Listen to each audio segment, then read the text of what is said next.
are the dustiest, the winds are the gustiest, the gates are the rustiest, the pies are the crustiest, the songs the lustiest, the friends the trustiest, way back home. Back home. The trees are the sappiest, the days are the nappiest, the dogs are... La guerre ne meurt jamais. Salut à tous, c'est Sockfouille97, j'espère que vous allez tous bien. Aujourd'hui on se retrouve sur Fallout 76, 76, encore 76, mais cette fois-ci juste sur un canapé avec mademoiselle Sako Warsplay. Salut à tous. Pour vous parler de notre avis sur la série Fallout. Cette vidéo sera en deux parties. La première sera sans spoil, vous expliquant certaines choses sans vous spoiler, comme vous l'aurez compris, tout en donnant notre avis. La deuxième partie sera constituée de spoil, donc si vous n'avez pas vu des épisodes, quittez la vidéo lorsque nous arriverons au spoil. Pour l'information, nous avons vu l'épisode 1 à 5. Mais cela suffit largement pour vous donner notre avis sur les premiers épisodes de cette série. Et sans plus tarder, commençons par les abris qui sont très conformes au jeu, en tout cas de par leur couleur, leur structure, leur architecture, la zone agricole, les chambres, un vrai abri des jeux Fallout, ainsi que les résidents et les tenues qu'ils portent de l'abri 33. Chaque élément de décoration, on peut voir, c'est la même chose dans n'importe quel Fallout. On voit même le détail exact du Pip-Boy de Fallout 3. On peut même retrouver des objets emblématiques comme la mini-bombe, la figurine Voltboy et d'autres affiches aussi qu'on peut trouver n'importe où. Ainsi que les autres habitants des terres désolées, donc à la surface, comme les pillards, les ghouls et les autres habitants des terres désolées. L'environnement est conforme au jeu, le paysage, là on se trouve en Californie, l'ex-Californie, donc un paysage assez désertique. On voit l'océan, la plage, dont Los Angeles qui est littéralement détruite. Les plans de caméra sont très bien réalisés lorsque le personnage se déplace, mais je trouve qu'il y a beaucoup trop de musique. À mon goût, je sais que Fallout regorge de pas mal de chansons, pas mal de musique assez agréable à écouter, mais de là à en mettre et toutes les 10 minutes, je pense que c'est un peu excessif, même si celles-ci sont très agréables à écouter. Pour moi, je pense que s'ils mettent autant de musique, c'est aussi leur façon de combler un vide pour pas laisser trop de blanc à chaque dialogue ou à chaque moment de chaque scène. L'environnement, il est certes magnifique, il n'y a rien à dire, et c'est conforme aux terres désolées, comme on peut voir dans les jeux. On n'a pas vu beaucoup d'animaux. Quand on les voit voyager, on dirait qu'ils ne croisent personne. Ce qui est assez bizarre pour une série qui doit se référer à un jeu vidéo, ou dans le jeu vidéo, à chaque fois qu'on faisait un pas, on était confronté par un mob. L'histoire est assez inspirée de Fallout 3. Alors évidemment, il y a quelques détails qui changent, mais l'héroïne qui sort de l'abri a plus ou moins le même objectif que le héros de Fallout 3. Par rapport à certains personnages, je trouve que la série est un peu woke. Pour ceux qui ne savent pas, c'est une tendance dégénératrice de notre génération actuelle. Dans la série Fallout d'Amazon Prime, on peut voir plein d'individus de plusieurs nationalités, de toutes les couleurs possibles et de tout aspect possible. Normalement, lors d'une apocalypse, ils mettent dans un abri, certes bien fourni en nourriture. Disons que j'ai un peu de mal à croire et à imaginer que des personnes peuvent être en surpoids, par exemple. Ça me paraît un peu énorme. Lorsque vous regarderez la série, vous verrez que les plateaux repas ne sont pas si fournis que ça. Il manque aussi et également pas mal de robots. Vous savez, dans Fallout, tout ce qui est robotique, c'est assez connu, notamment avec la société Robco. Le Mr. Andy, Gusty, Laserotron, de l'épisode 1 à 5, nous n'en voyons pas énormément des robots.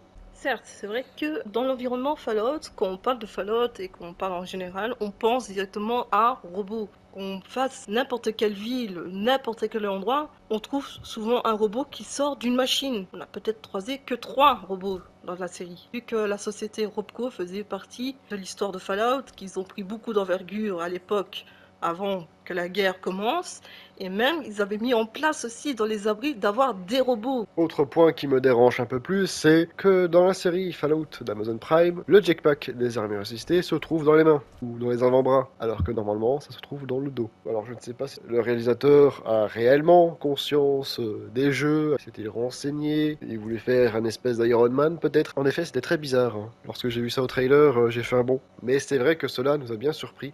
C'est vrai qu'un jetpack dans les mains, après Iron Man, on ne connaît personne d'autre. Maintenant, passons à la catégorie spoil, donc la deuxième partie de cette vidéo. Donc si vous n'avez pas vu les épisodes 1 à 5, et aussi les suivants comme nous, quittez cette vidéo. Sauf si vous voulez vous faire spoil, alors dans ce cas, restez. Pourquoi 3 abris sont-ils collés les uns aux autres. L'abri 31, 32 et 33. Il y a échange, comme par exemple un géniteur pour des graines, et d'autres échanges certainement. Dans les jeux vidéo, je ne connais pas très bien le lore. Le lore des jeux vidéo ne m'a jamais vraiment intéressé. Il me semble ne jamais avoir entendu parler de 3 ou même de 2 abris collés. Pour ma part, je me suis déjà intéressée au lore. Dans l'imagination de Voltec, ça se peut, parce qu'il y a déjà eu des abris, dont un où la porte ne pouvait pas se refermer, dans un des abris, vu qu'ils voulaient faire souvent des expériences scientifiques. Est-ce que c'était pas pour un but scientifique de mettre 3 abris l'un sur l'autre, surtout des questions qui se posent à propos de l'abri 31? C'est bizarre, le superviseur, c'est souvent un membre de l'abri 31. Qu'est-ce qui se passerait par rapport à cet abri? C'est toujours un membre de l'abri 31 qui devient superviseur de l'abri 33. Est-ce que ce serait pas une sorte d'expérience Voltec? Parlons-en. Dans les épisodes, nous avons pu apercevoir un gobber attaquer l'héroïne principale. Un gobber qui ne ressemble pas du tout à un gobber. On est loin du gobber des jeux vidéo. Au début, j'ai pensé à un rat de crapaud.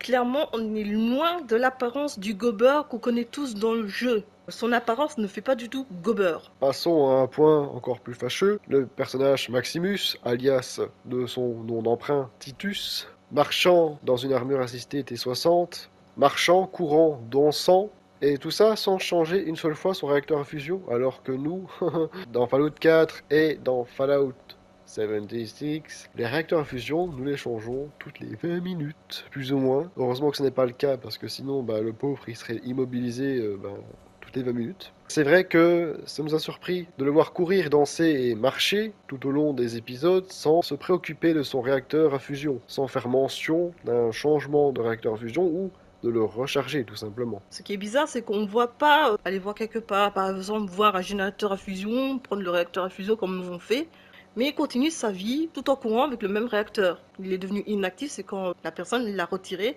et s'est enfui avec. Là, il ne pouvait plus bouger. Le plus bizarre aussi, c'est comment ça se fait que, par exemple, nous, dans le jeu, on n'a plus de réacteur à fusion, on sait sortir de l'armure assistée. Là, sans le réacteur à fusion, il pouvait quand même pas sortir de l'armure assistée. Le fait que le personnage Maximus n'a pas pu sortir de son armure, je pense que celle-ci n'était plus alimentée et donc hors service et privée de son énergie. Je pense que la carte mère de cette armure assistée n'était pas allumée. Donc forcément, je pense qu'il était coincé dedans pour cela. Et c'est vrai que nous, dans les jeux, on peut en sortir malgré que nous n'avons plus de réacteur fusion. Incohérence ou peut-être aussi le fait de pouvoir réaliser cela sans trop se compliquer la tâche. Si en effet le réalisateur se référait H24 au jeu, ça serait très compliqué pour lui et ça demanderait beaucoup plus de budget, notamment pour plus d'ennemis et plus de raccords. La confrérie de l'acier ressemble davantage à une secte plutôt qu'à une réelle confrérie de l'acier, tant plus qu'ils sont habillés un petit peu, certains en tout cas, en moines, ce qui est assez étrange pour la faction la plus célèbre, malheureusement,